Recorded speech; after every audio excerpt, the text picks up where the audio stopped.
we've got EPA kind of clamped down on the exemptions they were going to make, and that to me is that was not positive at all. Well, we're at this point when it comes to exemptions. I mean, we're okay with what they came out with as far as the ethanol side.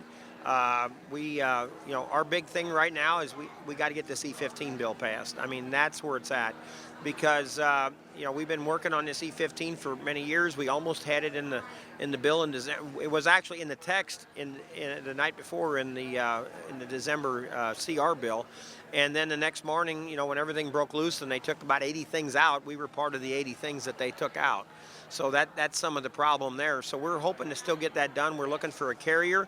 We're hoping that they get a bill here in September, because we don't want to see the government shut down in October. So we're hoping that there's a carrier for that E15 bill. We're hoping that's an appropriations bill. If they don't have appropriations, hopefully there's a CR that we can get it attached to that. The other possibility is we keep talking about a 2.0 farm bill. Maybe there's a way that we can get it in that farm bill. But we really, with the way prices are right now, we got to get the C15 bill passed and get it forward so we can go on to the next step. And not only E15, but the other thing we're talking about is high octane. We need to get to 20-25% blends. We've talked about this for a few years, and you look at foreign countries right now. Japan started out where they've been using what they call ETBE, like we used to have the MTBE. They've switched that now to go into ethanol. They're, I think, at a 7%, then going up to a 10%, and their goal is to get to 20%. India is looking at 20% ethanol. Brazil is at 30% ethanol. So why, as the United States, when we have all this corn and these crops, why don't we go to higher blends of ethanol? It's clean. It's good for the environment. It's clean for the environment. It's great for the consumer. I know in my station right now in Waterloo for E15, we're 40 cents cheaper for E15 than E10. So I mean, it's great for the consumer in these times, and obviously it's good for the farmer, because the farmer right now is basically, I mean, we just added 1 billion bushels according to USDA in the last month. So we're going to have this 16.7 crop. We need to grind corn, and what better way to do it is use it domestically for ethanol. Now, you have rhetorically asked, why can't we go there? Is there something that is preventing us from doing that legislation would not cure? Well, our frustration is we hear, the president gave us the E15 in executive order in 19, then the judicial system took it away. So we're hearing, I mean, he's supportive of E15. I think he'll definitely sign a bill that's got E15 in it. We've got the House and the Senate, our champions there, tell us that there's no problem, that E15 needs to be year-round. They've gave us the waivers, but we're tired of the waivers. We need a permanent bill, and we keep hearing it. We just got it. Right now Congress is having a hard time passing anything, so we've got to get it in a bill that they're going to pass to carry that bill, and I think that's the challenge right now. Is just Congress is not passing any bills. Trade. This is something that corn is going out of the country like mad. You've got to be pleased with that. Soybeans is going the other direction, but at least corn is going to help save some of the profitability for farming anyway. Well, definitely Mexico is our number one customer. They keep buying more. We're very happy. We had that dispute the other year. We won that when it come to the GMO side of it, so we're excited that we got involved and got that done. So Mexico's number one in corn. On the ethanol front, Canada's number one in ethanol, so there's a lot of growth there. We're excited that we had the UK ended up with where we've got a trade agreement passed where that's going to help us definitely with the ethanol side and beef. Basically livestock's still number one purchaser of corn right now, so we're happy with that. And then we're looking at just talked about Japan. I mean, they're looking at buying more ethanol, buying more corn. We're looking at there's some trade agreements being worked on right now with Indonesia and Vietnam. So I think that's very important, and one of the things we keep pushing on is India. India is a huge market, 1.4 billion people. They're wanting, as I said before, going to 20% ethanol. They want our dry distillers grain. They want our corn. Obviously, there's concerns there because there's a 50% tariff there. And then the other problem is that they have concerns with GMOs, which we feel is a trade barrier. We're trying to get through that. So there's some opportunities, but there's been some wins there.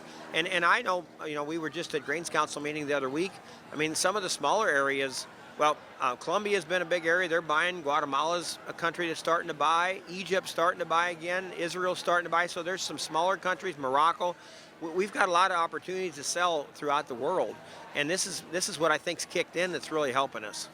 I think there's a potential for getting up to almost $3 billion in exports in the coming year by the time it's all over at the end of next August. I think you're right. I think there's an opportunity there. We're very happy about exports, but we also need to work, as I talked about, the domestic side with the ethanol. So, I mean, there's opportunities, but when you add 1 billion bushels to a crop, and you look at the way these trendline yields are going with corn, and it seems like people, they like corn, they keep growing more corn. I mean, we've got to have some markets. So, and you put this, we want to, I mean, we definitely want corn prices to go up.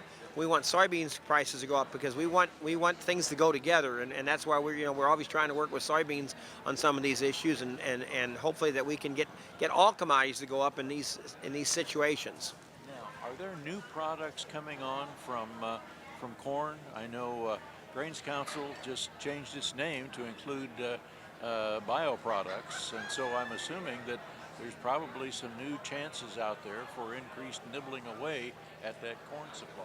Well, I know right now, we have what we call the Corn Challenge. I believe we're in our 5th year of that, so we've got different people bringing on different products, plastics, different areas. I mean, I don't know if they're quite there yet, but we're talking over a period of time, they can add another 2-3 billion bushel markets.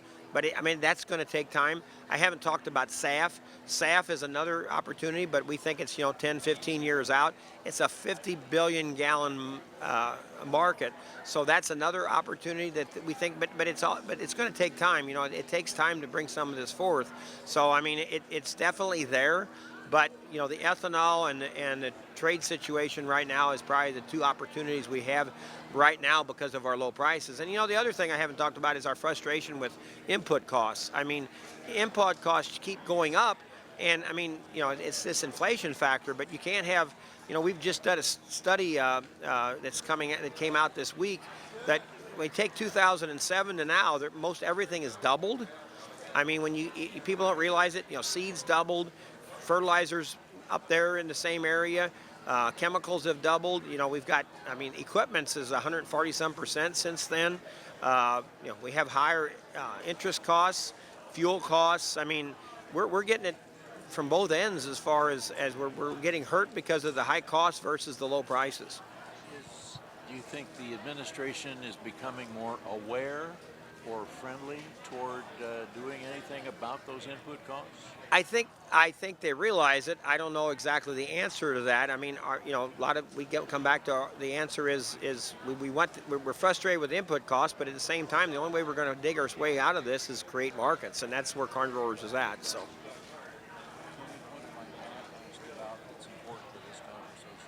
Well, obviously, we have a MAHA report coming out next week, this week or next week. We've been working very strong on that. We want to keep our tools in the toolbox for our farmers. We had a lot of frustration there with the MAHA group that they were bringing in atrazine and glyphosate as issues.